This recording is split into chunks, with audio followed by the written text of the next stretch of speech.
perbedaan itu. Jadi memoti sehingganya molodo oleh mantan camat harus molodo oleh camat uli karena upah tua lagi itu hak lo camat. Kepala desa pun tidak berhak karena tuh ada tiba-tiba menyangkut masalah pelaksanaan hajatan, apa dia suka maupun duka, liang atau kaya bulilo atau tidak Poma liu atau dengan tauda itu beda. Tinggal lu liano artinya pesta suka, pohu-pohuli artinya tu boleh huli toli tauda berarti tu dia merubah. Dia tetap ai tak olale tapi dia ngangol huai dia luto.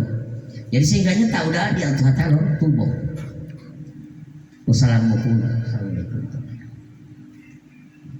Wantio ma pohutu yang disebut dengan liana pohutu, pesta pohutu.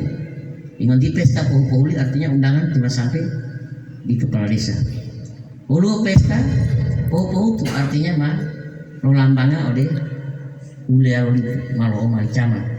Tetapi ada prosedurnya, ada tahapan-tahapannya. Misalnya tuh arti dusun satu tebuti